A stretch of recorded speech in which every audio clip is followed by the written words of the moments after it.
हिंदुस्तान गीदड़ बकरियां दे रहा है, हम यूं कर देंगे, हम यूं करेंगे।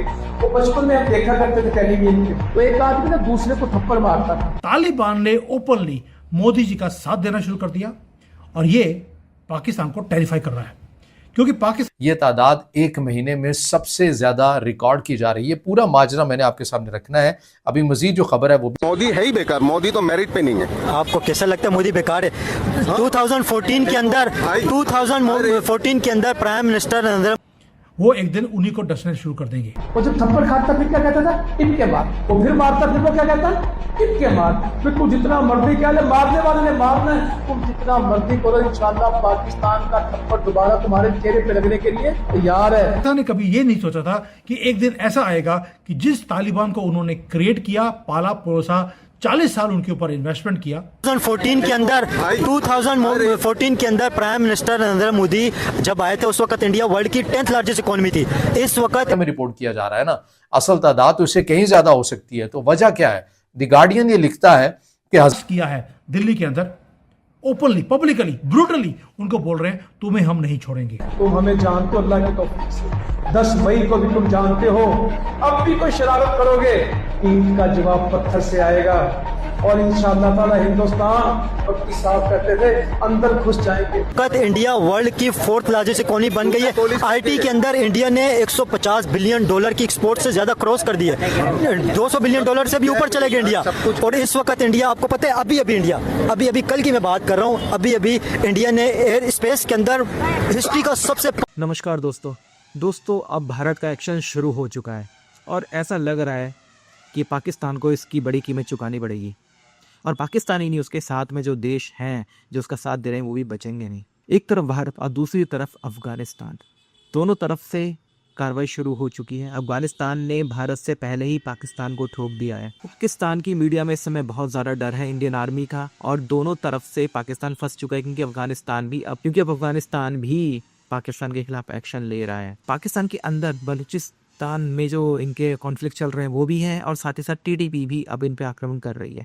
एक बड़ा मिलिट्री ऑपरेशन इस समय पाकिस्तान में चल रहा है और कई बंधक बनाए गए हैं। यही सारे डिस्कशन पाकिस्तानी मीडिया में चल रहा है।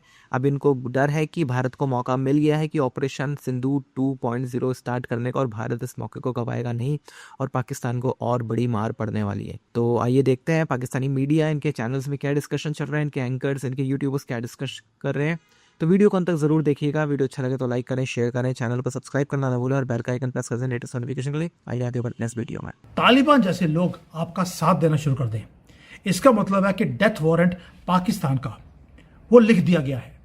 तालिबान ने ओपनली मोदी जी का साथ देना शुरू कर दिया और ये पाकिस्तान को टेरिफाई कर रहा है, क्योंकि पाकिस्तान ने कभी ये नहीं सोचा था कि एक दिन ऐसा आएगा कि जिस तालिबान को उन्होंने क्रिएट किया, पाला परोसा, 40 साल उनके ऊपर इन्वेस्टमेंट किया, वो एक दिन उन्हीं को डसने शुरू कर देंगे।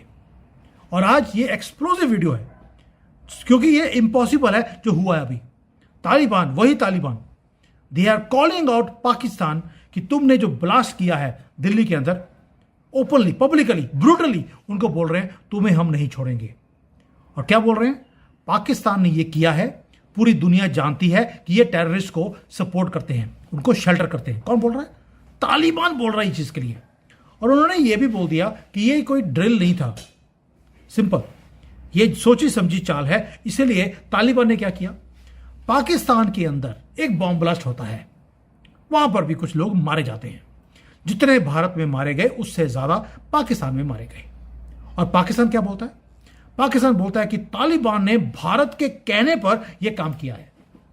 तालिबान को किसी के कहने की जरूरत नहीं है, जिसका वो साथ देते हैं उसके साथ वो खड़े भी होते हैं। And this is where everything is going to change. Taliban ने एक ऐसा ट्विस्ट दिया है कि पाकिस्तान को अब नींद नहीं आएगी, क्योंकि उनको मालूम है कि पहले मुतक्की आया भारत में, उसने एक मीटिंग किससे करी? भारत के ऑफिशियल से। वो देवबंद में गया और देवबंद में जाने के बाद पैनिक था पाकिस्तान के अंदर। वहां पर मीटिंग्स किससे हुई हैं? हमारे जयशंकर के साथ। जयशंकर से तो मीटिंग करने के लिए कई बार डोनाल्ड ट्रंप को लेना पड़ता है, अपॉइंटमेंट लेना पड़ता है, और यहां पर हम अफगानिस्तान के मुतक्की से मीटिंग करवा रहे हैं। और आपको मालूम है कि जब वो यहां पर था मुतक्की, तो immediately Pakistan was so much rattled कि उन्होंने अफगानिस्तान में जाकर बॉम्बिंग करनी शुरू कर दी। क्रिकेट टीम के कोई लोगों को मार भी दिया। क्यों? क्योंकि पाकिस्तान अफोर्ड नहीं कर सकता कि तालिबान भारत का दोस्त बन जाए। सोच के देखिए कि अगर तालिबान ने फुल फ्लैश्ड भारत का साथ देना शुरू कर दिया, पाकिस्तान को मालूम है उसका डेथ वारंट उसी दिन शुरू हो जाएगा। They will be finished. Taliban attack करेगा वेस्ट से, बलोच साउथ से, सिंधी अलग से ईस्ट से, और हम तो बैठे ही हैं नॉर्थ ईस्ट में, नॉर्थ वेस्ट में। पाकिस्तान सर्वाइव करता है सिर्फ इसलिए क्योंकि उसकी जियोग्राफिक वैल्यू है अमेरिका के लिए। जिस दिन वो जियोग्राफिकल वैल्यू खत्म हो जाएगी, जहां पर अफगानिस्तान अपना पार्ट ले जाएगा और हमारा बॉर्डर अफगानिस्तान से लगना शुरू हो जाएगा, यानी कि इनको बिल्कुल काट देंगे हम लोग, चाइना से भी, रशिया से भी, तजाकिस्तान से भी। उस दिन अमेरिका इनको अबेंडन कर देगा, 1 सेकंड लगाएगा, पाकिस्तान को भूल जाएगा कोई कंट्री भी था। इसलिए तालिबान ने पहला शॉट उन्होंने अभी किया है पाकिस्तान की तरफ। We are not going to spare you, ये बोला है उन्होंने। और तालिबान के लोग ऐसे हैं, पठान के बच्चे हैं, जिसके पीछे लग गए उसके पीछे लग गए, ये छोड़ने वाले नहीं हैं। अब आते हैं कि जो दिल्ली में जो बॉम्ब ब्लास्ट हुआ, मैंने पहले बोला था, कल से बोल रहा हूं आपको, ये वक्तन अपडेट करते रहते हैं। 2 इंतहाई अहमियत की हामिल इस जंग से जुड़ी हुई खबरें हमारे सामने आई हैं जो आपके सामने रखना जरूरी है।